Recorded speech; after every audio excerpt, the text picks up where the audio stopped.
நம்முடைய பிதாவாகிய தேவனிடமிருந்தும் ஆண்டவராகிய கிறிஸ்து இயேசுவிடமிருந்தும் கிருபையும் சமாதானமும் நாளில் அனைவருக்கு உண்டாவதாக. கடவுளின் வார்த்தையை தியானிக்க எடுத்த போது நீதிமொழியின் புஸ்தகம் 21 அதிகாரம் 31 யுத்த நாளுக்கென்று குதிரை ஆயத்தமாகும், ஜெயமோ கர்த்தரால் வரும் என்பதே. அன்புக்குரிய கடவுளுடைய பிள்ளைகளே, ஆண்டுடைய கிருபையினால் இந்த வாரத்தின் கடைசி நாளாகிய சனிக்கிழமை காலை பொழுதிலும் நல்ல ஒரு இளைப்பாறுதலை பெற்று ஆண்டுடைய சமூகத்திலே காத்திருக்கவும், இறை வார்த்தை தியானிக்கவும் கர்த்தர் கொடுத்த இந்த நல்ல நாளுக்காக ஆண்டவரை போற்றுவோம். மனித வாழ்க்கையிலே ஒவ்வொருவரும் நாம் எல்லா விதத்திலையும் வெற்றி பெற வேண்டும், நம்முடைய நோக்கத்தை நிறைவேற்றப்பட வேண்டும் என்ற சிந்தனையிலே வாழ்கின்றோம். படிக்கின்ற பிள்ளைகள் நன்றாக படித்து முடிவிலே அதிக மதிப்பெண்ணை பெற்று மாநில அளவிலே, மாவட்ட அளவிலே, பள்ளி அளவிலே அதிக மதிப்பெண்ணை பெற்று ஜெயம் பெற வேண்டும், வெற்றி பெற வேண்டும் என்று விரும்புகிறார்கள். ஒரு கம்பெனியை வைத்திருக்கிற மனிதன் இந்த ஆண்டிலே அவன் அடைய வேண்டிய அச்சீவ்மெண்ட், கோலை அவன் அடைந்து ஜெயம் பெற வேண்டும் என்று விரும்புகிறார்கள். தொழில்களை செய்கிற மக்களும் விதமாக தொழில்துறையிலே இந்த ஆண்டிலே என்னுடைய நோக்கம், ஆம்பிஷன், அவைகளை நான் காண வேண்டும், அதில் முழுமையான வெற்றியை பெற வேண்டும் என்று நினைப்பதுண்டு. ஒரு பேங்க் எடுத்துக்கொண்டாலும் அந்த ஆண்டினுடைய அடைய வேண்டிய அந்த குறிக்கோள், அந்த பணம் அச்சீவ்மெண்ட்டை அடைய வேண்டும் என்று நினைப்பார்கள்.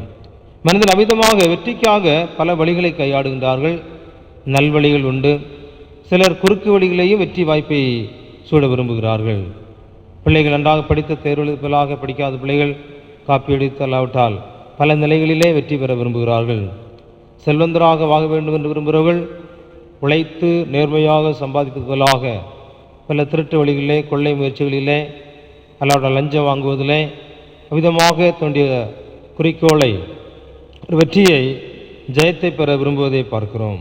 நம்ம திருமுறை சொல்லுகிறது, குதிரை யுத்த நாளுக்கென்று ஆயத்தமாகும், ஜெயமோ வெற்றியோ கடவுளால் வரும் என்று இங்கே ஞானி சொல்வதை பார்க்க முடிகிறது. பழைய காலத்தில் சேர சோழ பாண்டியன் ஆட்சித்த காலத்தில் ஒரு தேசத்தினுடைய பாதுகாப்பு படைபலம், குதிரைப்படை, யானைப்படை, காலால் படை போன்ற படைகள் எவ்வளோ அதிகமாக இருக்கிறதோ அதை பொறுத்து தான் அந்த நாடினுடைய வெற்றி, அந்த நாடுடைய ஜெயம் இருக்கும் என்பதை புரிந்து கொள்கிறோம். எந்த படை தோற்றாலும் குதிரைப்படை தோற்பதில்லை. குதிரைப்படையானது மிகவும் பயிற்சிக்கப்பட்டு பல மாதங்களாக அதை சரியாக அமைக்கப்பட்டு அதை செயலாற்றுவர்கள் சிறப்பாக பணியாற்றுவார்கள். எனவே குதிரைப்படை மிக முக்கியமான படையாக காணப்பட்டது. குறிப்பாக சாலோமோனுடைய ஆட்சி காலத்தில் 5000க்கு மேற்பட்ட குதிரைகள் அவருடைய படையிலே காணப்பட்டது. அது அவருடைய வெற்றிக்கும் அவருடைய முன்னேற்றத்திற்கும் ஜெயத்திற்கும் அது ஒரு மிக முக்கியமான ஒன்றாக அமைந்ததாக பார்க்கிறோம். அது மட்டுமல்ல, கிரேட் அலெக்சாண்டர் என்று சொல்கிற மகாவீரருடைய படையிலும் அதிகமாக குதிரைப்படைகள் காணப்பட்டதாக பார்க்க முடிகிறது. இதுமாக குதிரைப்படை மிக முக்கியமாக இருந்து தேசத்திற்கு பாதுகாப்பையும் வெற்றியையும் கொண்டு வருகிறது. ஒருவேளை இந்த குதிரைகள் கூட சில வேளையில் அந்த யுத்த களத்தில் தடுமாற்றம் அடைய நேரலாம். விதமாக தடுமாற்றம் அடைகின்ற பொழுது அந்த யுத்தத்தினுடைய போக்கே மாறிவிடுகின்றது. வெற்றிக்கு பதிலாக பல வேளையிலே சரிவுகள், தோல்வி வருகின்ற சூழ்நிலை வரும். ஆனால் இங்கே திருமுறை சொல்கிறது, ஜெயத்தை கொடுப்பவர் கடவுள் என்பதை நாம் இங்கே தெளிவாக புரிந்து கொள்ள முடிகிறது. பிரசங்கி 9:17 சொல்கின்ற பொழுது, கடவுளின் தயமும் கடவுளுடைய செயலும் நமக்கு வெற்றி தருகிறது. 9:11 நான் திரும்பி கொண்டு சூரியனுக்கு கீழே கண்டதாவது, ஒருவனுக்கும் வேகமுள்ள வேகமும் போதாது, யுத்தத்திற்கு சூரியவான்களின் சௌந்தரியம் போதாது, பிழைப்புக்கு ஞானவான்களின் ஞானம் போதாது, தயவடைவதற்கு வித்துவான்களின் அறிவும் போதாது, அவர் எல்லாவற்றுக்கும் சமயமும் தேவ சாயலும் நேரிட வேண்டும். கடவுளின் தயவும் கடவுளுடைய செயலும் இருக்கின்ற பொழுது மாத்திரமே ஒரு முழுமையான வெற்றியை பெற்றுக்கொள்ள முடியும் என்று இங்கே பிரசங்கிலே சொல்லப்படுவதை பார்க்கிறோம். 1 சாமுவேல் 17:45 அங்கே சொல்கின்ற பொழுது, கடவுள் நாமத்திலே வெற்றி பெறுவோம் என்று அங்கே தாவீது சொல்வதை பார்க்கிறோம். தாவீது கோலியாத்து வரலாறு நமக்கு நன்றாக தெரியும். ஒவ்வொரு நாளும் சவுல் 40 நாட்கள் இஸ்ரவேலுக்கு விரோதமாக வந்து மிகவும் கர்ச்சிப்பான், மிகவும் பயங்கரமான குரல் கொடுப்பான். உங்களிலே ஒருவன் வந்து என்னோடு யுத்தம் பண்ணட்டும், நான் ஜெயித்தால் நீங்கள் எங்களுக்கு அடிமைகள், நீங்கள் ஜெயித்தால் நாங்கள் அடிமைகள் என்று சொல்லி தினந்தோறும் கத்துவான். அவனுடைய சத்தத்தை கேட்டவுடனே எல்லாரும் பயந்து நடுங்கி ஓட்டம் பிடிப்பார்கள்.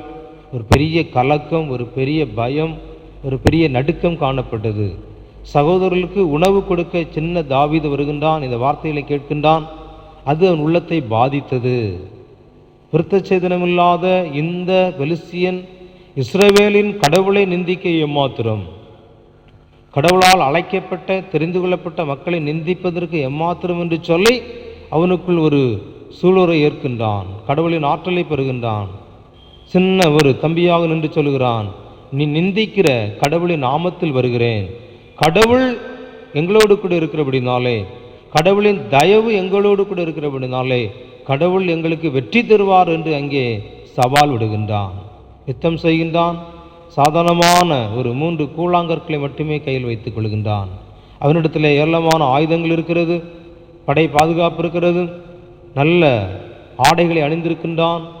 எந்த குண்டு பார்த்தாலும் துளைக்காத அந்த விழுப்புறு போன்ற ஆடைகள் கையில் எல்லா யுத்தக்கருவிலும் வைத்த பின்பும் சாதாரணமான 3 கூழாங்கற்களை கொண்டு கமனிலே வைத்து அடிக்கின்ற பொழுது நெற்றியிலே பட்டு ஒரு பெரிய பனைமரத்தை போல சாய்ந்தான் என்று சொல்லி பார்க்கிறோம். அவனுடைய வாளை எடுத்தே அவனை வெட்டி ஒரு மாபெரும் வெற்றியை தாவீது கடவுளின் நாமத்திலே, கடவுளின் அருளும் ஆற்றலும் தயவும் இருந்தபடினாலே ஒரு வெற்றியை பெற்று இஸ்ரவேலுக்கு ஒரு மாபெரும் வெற்றியை, ஒரு விடுதலையை வாங்கி கொடுத்தான் என்று நாம் 1 சாமுவேலில் வாசிக்கிறோம்.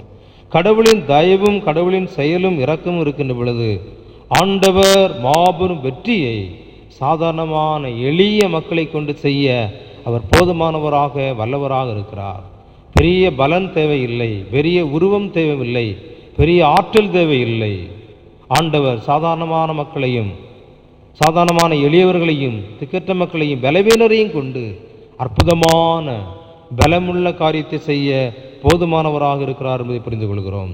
1 கொரிந்தியர் 15:57 நம்முடைய ஆண்டவராகிய இயேசு கிறிஸ்துவின் மூலமாய் ஜெயம் கொடுக்கிற கடவுளுக்கு சோத்திரம் என்று பவுலடியார் சொல்லுகின்றார். மரணம் உயிர்ப்பை குறித்து பேசுகின்ற அந்த 15ஆம் அதிகாரத்தில் ஆண்டவர் இயேசு பிசாசு, உலகம், மாம்சம், மரணத்தை அவர் ஜெயமாக விழுங்கினார் என்று சொல்லப்படுகிறது. மரணம் கடைசி சத்துருவாக இருக்கிறது. மரணத்தை மேற்கொள்ள எந்த மனிதனாலும் முடியாது. மனிதனை கண்டு அஞ்சாத மக்கள் இல்லை. ஆனால் 15ஆம் அதிகாரத்திலே மரணத்தையும் உயிர்ப்பையும் குறித்து வருகின்ற அந்த சூழலிலே இப்போது சொல்கிற ஆண்டவர் இயேசு கிறிஸ்து ஜெயம் பெற்றவர், நமக்கு எதிராகிய பிசாசை வென்றவர். இந்த சரீரம் நம்மை பாவம் செய்ய தூண்டுகிறது, சரீரம் நம்மை கடவுளத்திலிருந்து பிரிக்கிறது. இந்த மாம்சத்தை வெற்றி பெற்றவர், உலகத்துடைய எல்லா இச்சைகளையும் வெற்றி பெற்றவர், மரணத்தையும் அவர் வெற்றி பெற்று வெற்றி வேந்தராக இருக்கிறபடினாலே அந்த கடவுள் எல்லா விதமான ஜெயத்தையும் இறை மக்களுக்கு கொடுக்க வல்லவர். கடவுளை நம்பி ஆண்டவரை சார்ந்திருக்கிற மக்களுக்கு எந்தெந்த விதத்திலே நம்முடைய வாழ்க்கையில் வெற்றி தேவையோ, குடும்ப வாழ்விலே, விசுவாச வாழ்விலே, ஜெப வாழ்விலே, ஆன்மீக வாழ்விலே கடவுளை நம்புகிற மக்களுக்கு தோல்வி என்பது இல்லை என்று திருமறையிலே பார்க்கிறோம். ஆண்டவருடைய பிள்ளைகளுக்கு எல்லாமே ஜெயம். ஏனென்றால் ஜெயம் கொடுக்கிற ஆண்டவர் நம்மோடு கூட இருக்கிறபடினாலே அவர் வெற்றியை கொடுக்க போதுமானவர். வாசித்த பழைய ஏற்பாட்டு பகுதியிலே யாத்திரா 14, 13, 14 வசனங்களிலே யுத்தம் கர்த்தருடையது, நீங்கள் சும்மா இருங்கள், கடவுள் உங்களுக்காக யுத்தம் செய்கிறவர். God is warrior. நமக்காக யுத்தம் செய்கிற ஆண்டவர் நம்மோடு கூட இருக்கிறார். பெரிய செங்கடல், பின்பாக பயங்கரமான அந்த எய்த்தினுடைய படை வருகின்றது. வனாந்தரத்திலே மாண்டு போகிறோமோ, எய்த்திலே பிரேதை குழி இல்லை என்றோ வனாந்தரத்துக்கு கொண்டு வந்தாய் என்ற ஒரு முறுமுறுப்பு, ஒரு வேதனை, துன்பத்தின் மத்தியிலே மோசே கடவுளத்தை ஜெபிக்கணும். நீங்கள் சும்மா இருங்கள், ஆண்டவர் உங்களுக்கு வெற்றி கொடுக்க போதுமானவர், ஆண்டவர் இந்த வாழ்விலே தயவு செய்ய போதுமானவர் என்று சொல்லி பார்க்கிறோம். ஆண்டவர் இஸ்ரவேலுக்கு மாபெரும் வெற்றியை கொடுத்தார், ஒரு பெரிய மீட்பை கொடுத்தார், விடுதலையை வழங்கினார் என்பதை புரிந்து கொள்கிறோம். எனவே ஆண்டவர் இயேசு கிறிஸ்துவிலே நமக்கு எல்லா நிலைகளிலேயும் ஜெயம் உண்டு என்பதை திருமறை சுட்டி காட்டுகின்றது. 1 யோவான் 5:4 நமது விசுவாசமே உலகத்தை ஜெயிக்கிற ஜெயம் என்று சொல்லப்படுகிறது. விசுவாசி பதறான், விசுவாசம் உள்ளவன் எல்லா விதத்திலையும் வெற்றி பெற முடியும். எபிரேயர் 11ஆம் அதிகாரம் முழுவதும் வாசிக்கின்ற பொழுது, முற்பிதாக்கள் விசுவாசத்தினாலே கோட்டையை ஜெயித்தார்கள், விசுவாசத்தினாலே நீதிமானாக்கப்பட்டார்கள். விசுவாசம் என்று முற்பிதாக்களை குறித்து தெளிவாக சொல்கிறது. விசுவாசத்தினாலே செய்ய முடியாத அசாதாரணமான காரியங்களை செய்து முடித்தார்கள் என்று சொல்லப்படுகிறது. அப்படியானால் இந்த உலக வாழ்விலே இறைவனை நம்புகிற விசுவாசிகளுக்கு ஜெயத்தை கடவுள் தருகிறார். வாசித்த நற்செய்தி பகுதியிலே இந்த கானா நாட்டு பெண்மணியை பார்க்கிறோம். மகளுக்கு பிசாசினால் அதிக வேதனை, துன்பம். ஆண்டவருடைய சமூகத்திலே மன்றாடுகிறார். இயேசு சொல்கிறார், நான் வந்த நோக்கம் இஸ்ரவேலுக்கு, புறஜாதிக்கு அல்ல என்று. சில தடைகள் வந்த பொழுதும் தடைகளை மேற்கொண்டு, தடைகளை தாண்டி, ஆண்டவரே மேசையிலிருந்து விழுகிற துணிக்கையை சாப்பிடுமே, நாய்க்குட்டிகளுக்கு உணவு தேவையில்லை, துணிக்கையை சாப்பிடுவதற்கு தடையில்லை என்று சொல்லி ஆண்டவரிடத்தில் மறுபடியும் கேட்ட பொழுது ஆண்டவர் சொன்ன விசுவாசம் மகளுக்கு பூரண விடுதலையை கொண்டு வந்தது என்பதை சொல்லுகிறார். விசுவாசத்தினாலே ஒரு பெரிய விடுதலையை கானானிய நாட்டின் மகள் பெற்றாள் என்பதை புரிந்து கொள்கிறோம். எனவே இந்த உலகத்திலே விசுவாசம் நமக்கு ஜெயத்தை கொண்டு வருகிறது. மார்ட்டின் லூத்தர் அதுதான் போதிக்கிறார். விசுவாசத்தினாலே நீதிமான் பிழைப்பான். விசுவாசத்தினால் உண்மையாக விசுவாசிக்கின்ற பொழுது பாவிகளாக நம்மை, குற்றவாளியாக நம்மை ஆண்டவர் குற்றமற்றவனாக, நீதிமானாக, இறைவனுக்கு ஏற்புடைய மகனாக ஆண்டவர் கிருபையாக மாற்றுகிறார். குற்றவாளி குற்றமற்ற நீதிமானாக விசுவாசத்தினாலே மாற்றப்படுவதை புரிந்து கொள்கிறோம். எபேசியர் 2:8 விசுவாசத்தினாலே கிருபையினாலே நீங்கள் நீதிமானாக்கப்படுகிறீர்கள். மத்திய 15:28 வாசிக்கிறோம், அவன் விசுவாசம் பெரியது என்று சொல்லப்படுகிறது. அப்படியானால் மனித வாழ்க்கையிலே ஆண்டவர் நமக்கு வெற்றியுள்ள வாழ்க்கை தருகிறார். கிறிஸ்து இயேசுவிலே முழுமையான வெற்றி கிடைக்கிறது. ஏனென்றால் கொலோசியர் 2:14-15 துரைத்தனங்களையும் அதிகாரங்களையும் அவர் அறைந்து கொண்டு சிலுவையிலே வெற்றி சிறந்தார் என்று சொல்லி பார்க்கிறோம். ஏசாயா 25:8 அவர் மரணத்தை ஜெயமாக விழுங்கி ஒரு மாபெரும் வெற்றியை கொண்டு வந்தார். சங்கீதம் 28 சில ரதங்களை குறித்தும் குதிரை குறித்தும் பெருமை பாராட்டுகள், ஆனால் ஜெயம் வெற்றி ஆண்டவரிலே உண்டு என்பதை புரிந்து கொள்கிறோம். அன்புக்குரிய கடவுளுடைய பிள்ளைகள், காலை வேளையிலே ஆண்டவர் நமக்கு வெற்றியை தருகிற ஆற்றல் உள்ள கடவுள். இன்றைக்கு பல நிலைகளிலே தோல்வியை பார்க்கிறோம். வாலிப பிள்ளைகள் வாலிப பிராயத்தில் ஒரு வெற்றி உள்ள கிறிஸ்தவ வாழ்க்கை வாழ முடியவில்லை. பல வேளையிலே பேக் ஸ்லைடிங் லைஃப், பின்மாற்றமான வாழ்க்கை, தோல்வி. ஜப வாழ்விலே, ஆமீன் ஜீவிலே தோல்வி, குடும்ப வாழ்விலே வெற்றி பெறவில்லை, தோல்வி. திருச்சபை வாழ்விலே அடைய வேண்டிய அச்சீவ்மெண்டே பல வேளையிலே முடியவில்லை, தோல்வி. சமூகத்திலே நாம் செய்கின்ற பணிகளிலே நம்முடைய நோக்கங்களை வெற்றி பெற முடியாமல் பல வேளை தோல்வியே அடைகிற சூழ்நிலை வருகிறது. காரணம், நம்முடைய சுயத்தை நம்புவது, நம்முடைய பலத்தை நம்புவது, நம்முடைய சக்தியை நம்புவது. இது நிமித்தமாக பல வேளை தோல்விகள் வரும். ஆனால் திரும்ப சொல்வது, ஜெயமோ கர்த்தரால் வரும். பவுல் நட்டாலும் அப்போல்லோ நீர் பாய்ச்சினாலும் விளைய செய்வது கடவுள். 6 மாதம் பயிரிட்டு 1 வருடம் பயிரிட்டு கடைசியிலே ஒரு காற்றடித்தால் எல்லா வாழைகளும் சாய்ந்து போகும். அநேக நஷ்டங்கள். கடைசி வேளையிலே ஒரு சின்ன ஒரு புழுப்பூச்சி வந்து அதை அழித்து விட்டால் எல்லா பயிர்களும் நாசமாகிவிடும். அப்படியானால் நாம் என்ன உழைத்தாலும் என்ன செயல் செய்தாலும் வெற்றி விளைய செய்வது கடவுள் என்பதை திருமுறை நமக்கு தெளிவாக சுட்டி காட்டுகின்றது. எனவே ஒவ்வொரு நாளும் இந்த ஜீவனுள்ள கடவுளை முழுமையாக நம்பி இந்த கல்வி பணிகளிலே, படிப்புகளிலே, குடும்ப வாழ்விலே, திருச்சபை வளர்ச்சியிலே நம்ம அர்ப்பணித்து கடவுளை நோக்கி விசுவாசத்தோடு ஆண்டவரை நோக்கி பார்க்கும் பொழுது ஆண்டவருடைய பிள்ளைகளுக்கு தோல்வி என்பது இல்லை. ஏனென்றால் நாம் ஆராதிக்கிற வணங்குகிற கடவுள் வெற்றி உள்ளவர், வெற்றி வேந்தர். அவர் நமக்கு வெற்றியை தருகிற ஆண்டவர். அந்த இறைவனை பற்றுறுதி கொள்வோம், அவரை சார்ந்து வாழ்வோம். அவர் நமக்கு, நம்முடைய குடும்பத்துக்கும் திருச்சபையின் வாழ்விலும் வெற்றியை தந்து, தோல்வி இல்லாத வாழ்வை, வெற்றியான வாழ்வை தந்து நம் அனைவரையும் ஆசீர்வதித்து இந்த உலகத்தில் வெற்றியும் அழியாத விண்ணரசின் வாழ்வை தந்து நம்மை வாழ வைப்பாராக.